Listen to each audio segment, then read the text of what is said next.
Hi everyone, welcome to another episode by Poor Man Gamer. Today we're going to go through a couple different play styles on how to defend a early harvester rush, but more importantly, scouting. I believe with the way that the units are balanced by both GDI and NOD, the early harvester rush is a lot more viable strategy than it used to be. It also means that scouting early, it's a lot more important than it used to be. So if you take a look here, right in the beginning, I opened with a rifleman to scout. You could do this with a rifleman or with a war dog, any cheap unit. You could even use a drone if you really want to open with an air deck, right? And the whole point of starting off with an early harvester to scout is to prevent rushes like these. Right? There is a downside of opening with a rifleman is they don't have a lot of health. So if you just keep them with the Tiberium, notice how quickly their health drains away to nothing. This guy's playing very, very aggressively. I rarely play against people who don't build a harvester at all. And as you can see here, he didn't build a harvester. I don't know why. And also, I don't know why I moved my harvester in the first place. I keep an eye out on him to see what he's doing. But as you can see here, this entire time, he does not build a harvester. Which actually befuddles me, because why don't you just build a harvester? I mean, it's not... What advantage is there now? Since, you know... you haven't got my harvester, you're not going to. And now you have no economic advantage whatsoever. So anyway, for the rest of this game, what I really do is... the point of the videos is the importance of scouting. This guy is not a great example of what to do, because he never built a harvester the entire game. And I'm just going to speed it up. As you can see, I'm going to have pretty good map control. And the reason why I spaz out here, and the reason why I'm just skipping forward and I lose this missile is because I actually lagged in the game. I lost internet connection for a little while. That's why my units were all just standing there, not engaging him, not doing anything. But now that my connection is back, as you can see, I'm just going to speed it up real fast. He doesn't build anything, right? So, okay, in these matchups, just now that we got most of the garbage out of the way, in these matchups, whenever people don't build a harvester, they tend to have just really weak units. So I go ahead and I build a hammerhead to force him to build something that's not anti-infantry, right? In this case, it's missile squads. I intentionally rolled out a hammerhead, knowing it won't destroy his base, but it will annoy him and distract him, right? And that's really all I need. And in this case, on the bottom, I also use my lieutenant's, my colonel charge up, my heroic charge up, to wipe out whatever he sends my way. I have pretty good tile control. In order to prevent him from just spamming anti-infantry units, I roll another hammerhead, right, just to distract him. It's not really going to kill anything. It prevents him from attacking my troops. I'm charging up the missiles, and as you can see here, not much to see in this game. It's going to be over very, very soon, right? But the only reason that I'm able to win this game so easily, not because I had stronger units, it is true I have stronger units, but it's because I was able to scout right in the beginning and I know what he's sending my way. I'm going to show you guys 3 more examples of why it's important to scout. As you can see here, his deck is quite a bit stronger than mine. He's got mostly level 9s and 10s, all maxed out. My deck is mostly 9s, there's some 10s in there. Right, and if there are 10s, none of them have been upgraded yet because I don't have any credits. So take a look here. Again, I roll it with a rifleman, and lo and behold. So tip for you guys: every time you see a jump jet troop open that early, it means they don't have a harvester. Right? That's just the math behind it. And as you can see here, this is what I mean. I've been playing so many decks now where people are so aggressively rushing out and trying to snipe an enemy harvester. Don't have a harvester, you can't snipe me. So I go ahead and I start engaging him on not buggy. I love buggies because they attack air, they attack ground, they're fast, right? They have a decent amount of health. They're not great amount of health, but they have a decent amount of health. So I finally go ahead and roll it out, and I see that he's trying to roll his harvester as well. I try to body block him, but my rifleman couldn't quite get there in time. I just want to get his shockwave out of the way. I don't move my buggy and I don't move my rifleman because I'm trying my best to harm his economy, right? I body block his missile squad with my rifleman. I go ahead and use my bikes and I just keep pressuring his harvester. I'm keeping the battle on his side of the map. It also gives me better visibility. It's not until now that I know for sure I've got his harvester and I have an early economic advantage that now I start rolling out another buggy, and I start building my economy, and I start building units to counteract him. It also allows me to roll out my favorite units, which is the Scorpion tank. The reason I do that is because they pressure the tanks, the enemy harvester really well. Made a big mistake here. I should not have moved my buggy all the way down. I should have just used it to tile block so that I have a path towards his harvester. I do see his double harvester. Because I made that one mistake, this game ended up being a lot closer than it needed to be. I go ahead and finish off his troops there. I'm able to get this missile, right? All is going well, but I do see his double harvester, and it can get me in trouble in a hurry. The one downside of this super aggressive, super fast deck is I don't have strong units, and so if the game drags on like the way it did right now, and the opponent has an opportunity to build a economy, once their stronger units start rolling out, it gets me in a little bit of trouble. And as you can see here, I'm actually starting to get myself in a little bit of trouble. I try my best to use my buggies. I probably should have used riflemen's, now I think about it, to counteract his jump jet squads. It would have been a better choice. I see his zone trooper. I'm trying to go gang up on him 3-on-1. Knock out his zone trooper as quick as possible because Titans I have a counter for, right? Which is my Banshee. But zone troopers a little bit tougher. They're pretty strong units actually. And which is why I go ahead and roll up my not buggy and I try to engage him as fast as possible. As you can see here, Banshees do great work against Titans. He uses Iron Cannon. I wouldn't say early, but in my opinion, he should have waited just a little bit longer, right? Because he would have had me. And as you can see here, I don't micro my units very well, but fortunately, I'm able to get this win. Reason I'm able to get this win?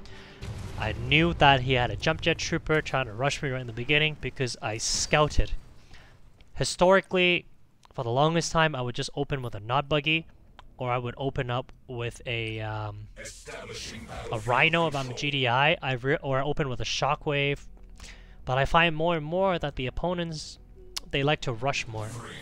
And so now, I almost always open with a Rifleman or some kind of weak unit to scout. I never used to do this, but it's just the way the game is balanced now. So I go ahead, I scout on the top, I don't see anything, and I keep my Rifleman there.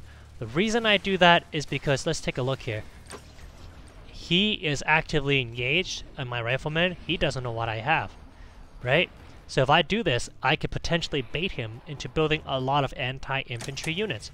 So let's take a look at the game from his perspective. He's got level 11s, he has no idea what I has. He didn't know I built 2 missile squads right there, right? So now I can go ahead, gang up on his buggy 2-on-1. I take it out pretty quickly, even though it's a level 11? Yeah, wow, level 11. And then now, again, because he doesn't know what I'm rolling out, I go ahead and roll up my Scorpion tank. And my Scorpion tank going to make quick work of him. I let him charge up the missile for me. I timed it a little bit off right now. What I should have done was roll out another rifleman, laser squad on the top to engage him. I didn't do that, and as you can see, this ends up costing me. It actually ends up costing me a missile, right? My mistake there, I should not have been so late. You know, I delayed just a little bit too long. And as you can see here, this is where it gets me in trouble. Watch. Bang, blink, and I lost the missile. My mistake. I also should have moved my missile squad down to body block him. Honest mistake. Mistakes happen. Part of the game. It's okay. I roll out another Scorpion tank because they do pretty good work against his harvester. And also, I actually am trying to bait him into building even more Banshees. The reason I want him to do that, even though they're level 11, maxed out level 11 by the way, which is pretty strong, is because I know that just by using missile squads, laser troopers, I can knock out his Banshees fairly quickly. And that's exactly what I do. So I go ahead, and if you notice, I have a Banshee there. I should have moved it down to engage his harvester. I didn't do that. I was slow, right? Like I said, I'm not the best player, and I'm learning. And a lot of these times, you don't need 2 players on the same missile tile. So take a look here. I have complete control on the map now. I don't need 3 guys sitting on the tile doing nothing. So I go ahead now and pressure him even more. I'm finally able to take out both of his harvesters, prevent him from harvesting even more. I should have moved out my laser squad earlier. I didn't. I'm finally getting around to it. Right? And fortunately, I'm on 2 tiles. He's on 1. and I am able to take care of him. So now that I've got the second missile, this guy should have won the game. Right? He really just should have won the game already because his units are so much stronger. Out comes his... I never know what these guys are called. Machine gun guys? Commandos? Well, anyway, whatever they are, they have a lot of health. So they're very tanky units, but they're not very good against vehicles anymore. They used to be so strong against vehicles, and they would just wipe them out in a blink. But now that they have weakened them, as you can see here, he's taking out my Scorpion tank. He will eventually beat the Scorpion tank, but it takes a while, right? Because I'm glad they balanced out the game, so now these infantry units don't do much against vehicles. I'm able to jump on both tiles and get this win. So as you can see, early scouting helped me out a lot. Made a mistake in the beginning, made a couple mistakes throughout the game. I was able to recover, and fortunately I was able to get the win. As you can see here, right, pretty high levels compared to my guys. I'm going to show you guys one more game here. Point of the video, I emphasize scouting. I strongly encourage you guys to scout early and often. If you're running a tech-heavy lab, that's okay. Find a way to scout early. Very important. Open up with my Rifleman once again, just to see if he's going to rush me. Right, I poke my head on both sides. I don't see anything. I go ahead and roll out my Harvester. And then if you see here, he's got a laser squad. There's no point letting the laser squad live, so I go ahead and just start shooting him. Riflemen are a lot more effective than they used to be, which I'm very thankful for. And as you can see here, the Riflemen are actually quite effective against infantry now. They have also, because they buffed it a little bit and it's a little bit stronger. And it actually does decent against flame squads now, right? You can take it out with 2.5 infantry units. 2.5 infantry units is enough, Rifleman units is enough to take out a flame squad or a shockwave set. Which means that every time I kill one, I come out 10 Tiberium ahead. Doesn't seem like a lot, but it adds up in a hurry, and I'm going to show you shortly why. As I'm engaging him, right, because he's building more expensive units to kill mine, I'm using cheaper units, I'm able to roll out my Scorpion tank. The reason I roll out Scorpion tanks is because it does great at pressuring the enemy's Harvester, and it's got decent, and it can also hit units on the fly, as you can see here. So on the top right, I am able to keep engaging his units while on the move, and because I was able to save up my economy, I can roll up my Seth pot and still have plenty to spare. I'm able to try to body block him, right? And my tank is doing pretty good damage against his Harvester. Doesn't leave him with much now, and because I was able to pressure him on the top, I distracted him on the bottom, able to get this first missile. He shouldn't have Oxana charged his flame troop there. His mistake. Too early, too late. The reason I roll out the Banshee and I roll it that way is to hide it so he doesn't know it's coming. By the time he does, it's going to be too little too late. Right, so I'm going to show you things from his perspective. He thinks there's some calm. And bang, down goes his Harvester. Right, that was the reason why I moved to the left all the way. So once again, he's Oxana charging up his units. In my opinion, a little too early. Right, because I'm easily able to run away. Missiles stalling out right now, which is not ideal. I really should be using my units on the bottom right a little more effectively. I'm not. He hasn't built another Harvester, and you're going to quickly see this becomes his downfall. He basically runs out of money, whereas I have infinite money now. So I can go ahead and just keep spamming units to take him on, which is exactly what I do. I just keep spamming units to my heart's content, right? And he can't keep up. And because he can't keep up, every time I kill one of his units, he has to find a way to replenish. And I just keep body blocking him, and game's over, because you ran out of money.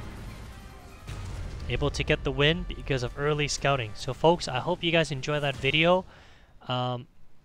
These are guys actually in the Masters League now, so they're not exactly weak players. And I hope you guys enjoyed this video, and as always, have a wonderful day. Take care.